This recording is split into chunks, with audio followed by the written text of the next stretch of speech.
बहुत अच्छा टॉपिक आपने चुना है गुफ्तगू के लिए महविश। और ये बहुत अहम इसलिए भी है कि हमारे यहाँ पर ये ड्रिप्स कल्चर जो है बहुत ज़्यादा कॉमन है। तो सबसे पहले विटामिन क्या है ये जानना हमारे लिए बहुत ज़रूरी है।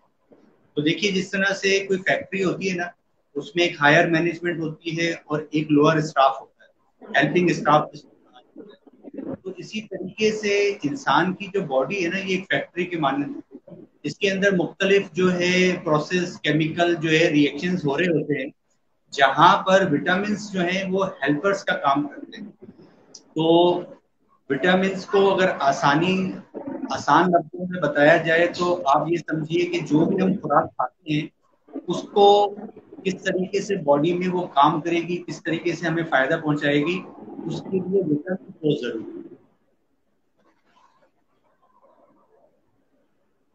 तो अगर हमें विटामिन एनर्जी नहीं दे सकते, अवाम के मुताबिक तो विटामिन तो एनर्जी होते हैं, तो फिर और कौन सी चीज है जो एनर्जी देती है?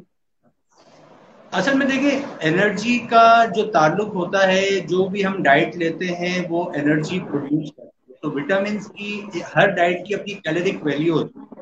अगर कोई ये कहे कि विटामिन एनर्जी देता है डायरेक्टली, तो मैं कहूंगा बिल्कुल नहीं देता, क्योंकि विटामिन की जो कैलोरिक वैल्यू है वो तो जीरो है।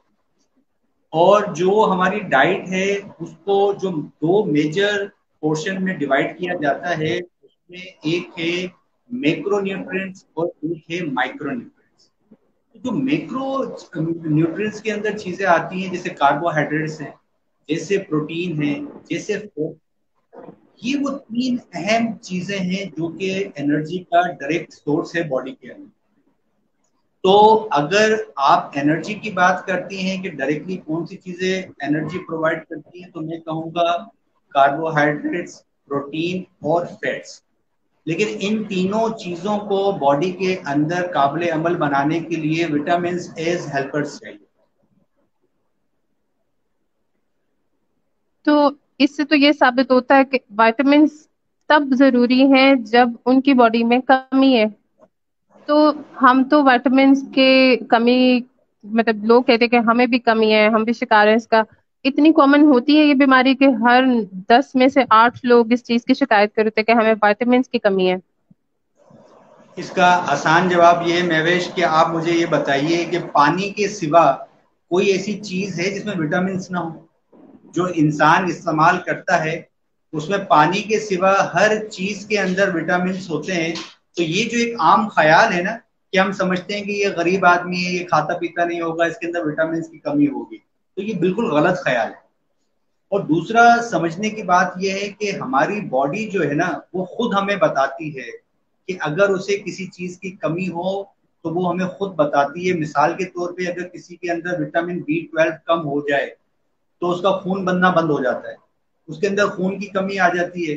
तो बॉडी खुद बताएगी कि मेरे अंदर खून की कमी है, उसको फटीग होगा, सांस फूलेगा, जो भी अलामतें होंगी। तो सबसे पहले आपने डॉक्यूमेंट करना है कि अगर कोई स्पेसिफिक विटामिन डेफिशिएंट है, तो ही वो पेशेंट एलिजिबल है कि उसको विटामिन की एक्स्ट्रा सप्लीमेंट्स दिए जाएं या ड्रिप्स लगाए जाएं। लेकिन अगर किसी को नहीं है, तो जनरली ये कह देना कि भाई बस ये कम खाता होगा शायद, इसलिए विटामिन इसके डेफिशिएंट होंगे, तो ये मुनासिब बात नहीं। तो मैं हमेशा कहता हूँ कि आपको विटामिन को भी एक मेडिसिन के तौर पर ट्रीट करना चाहिए, कि मेडिसिन जो है जिस मरीज को जरूरत होती है सिर्फ हम उसको देते हैं, जिसको जरूरत नहीं होती उसको नहीं देते। ऐसे ही है। लेकिन फिर लोग बेहतर क्यों हो जाते हैं? एक ड्रिप लगाते हैं और बेहतर हो जाते हैं, वो कहते हैं आज ताकत आ गई बॉडी में, फिर बिल्कुल। खुश रहते हैं, अगली ड्रिप तक खुश रहते हैं। तो आप उनको ये विटामिन कैसे ना दें, मुमकिन है? आप उनके ऊपर कुछ मुंह में पड़ के फूंक दें, वो उससे भी बेहतर हो जाएंगे। आप उनके ऊपर जो है कोई तावीज में कुछ बांध के दे दें, वो उससे भी बेहतर हो जाएंगे। असल में इसको कहते हैं प्लेसिबो इफेक्ट।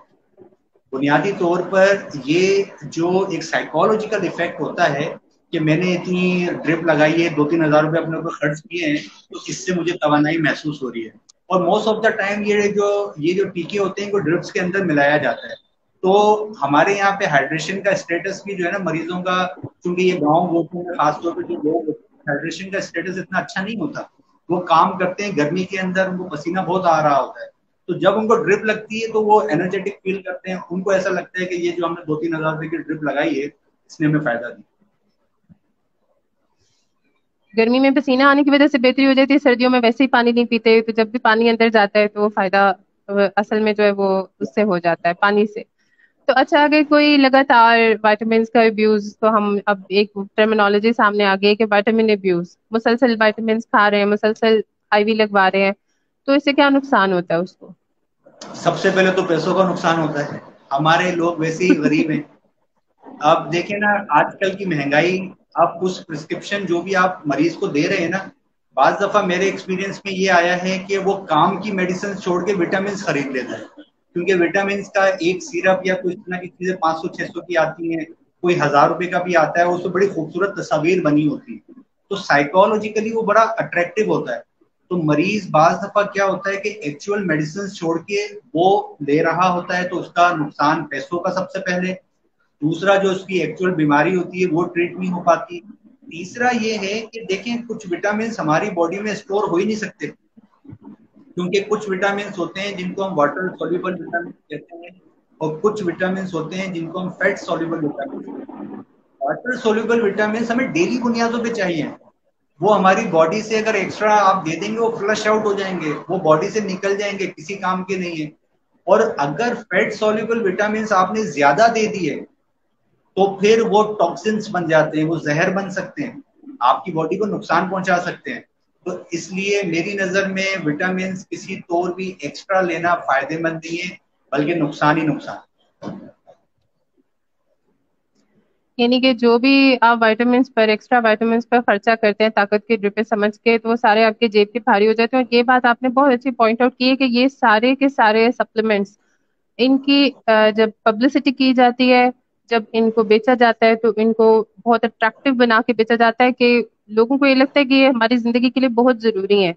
अब हर वो इंसान जिसको नींद की कमी है, हर वो इंसान जिसको पानी की कमी है, वो ऑलरेडी थकावट महसूस कर रहा है, वो ऑलरेडी बेजार है, वैसे परेशान है, वो हर चीज का हल विटामिन को भी बताया जाता है, जबकि ऐसा नहीं है। थैंक यू इस बात को क्लियर करने के लिए। लेकिन डॉक्टर साहब, अ, कहीं से तो फिर विटामिन लोगों ने हासिल करने हैं, और आपको पता है कि बैलेंस डाइट नहीं है लोगों की, बिल्कुल भी नहीं है, बैलेंस डाइट का शऊर भी नहीं है, और अगर शऊर है तो लेना नहीं चाहते। थोड़े से हमारे खाने पीने की चीजों को लेकर रिवाज इस तरह के मुश्किल है। तो और ये जो एक सबसे बड़ा फैक्टर के फर्टिलाइजर्स और खादें और स्प्रे और ये सब चीजें यूज की जा रही हैं, तो हमारी खुराक भी विटामिन से या असली न्यूट्रिएंट से भरपूर नहीं है, फिर हल क्या है हमारे पास? अच्छा देखिए, इसमें अगेन मैं ये बात को ये मिथ कहूंगा, ये मफरूजा है। अब आप देखिए कि जैसे मैंने कहा कि आपकी बॉडी के अंदर अगर कुछ भी डेफिशिएंट होगा, आपकी बॉडी आपको बताएगी। मिसाल के तौर पे देखिए, विटामिन सी आपकी बॉडी में कम है तो उससे एक बीमारी हो जाती है, इसको स्कर्वी कहते हैं, उसकी अलामतें आना शुरू हो जाएंगी। आपकी बॉडी के अंदर फॉलिक एसिड कम होगा, उसकी अलामतें आना शुरू हो जाएंगी। तो आपका ये समझना कि भाई विटामिन की डेफिशिएंसी है, ऐसे मफरूजा कायम कर लेना, वो तो आपकी मर्जी है। मगर मैं 2008 से प्रैक्टिस कर रहा हूँ, और मैंने जो है बहुत कम लोगों में देखा है कि उनके अंदर विटामिन की डेफिशिएंसी है। देखिए, उसका एक बिल्कुल सिंपल रीजन है कि विटामिन बहुत अहम है, मगर बहुत थोड़ी सी मिकदार में हमें चाहिए होते हैं। यानी ये कितना आसान है, अभी आप गूगल करें और आप इनकी रिक्वायरमेंट देखें डेली, तो किसी भी मिलीग्राम में, माइक्रोग्राम में है, यानी कि इतनी कम मिकदार में हमें ये चाहिए होते हैं कि कहीं ना कहीं से, चाहे गरीब हो चाहे अमीर हो, विटामिन वो खा रहा होता है। क्योंकि विटामिन देखें कौन सी चीज है जिसमें विटामिन नहीं है, पानी के अलावा हर चीज में विटामिन है। आपकी रोटी में विटामिन है, आपकी सब्जियों में विटामिन है, आपके फ्रूट में विटामिन है, आपके ड्राई फ्रूट्स में विटामिन है, आपकी गोश्त में विटामिन है। अब मैं पाकिस्तान के अंदर कोई ऐसा शख्स नहीं है जो ये सारी चीजें ना खाता हो, भले वो गरीब हो।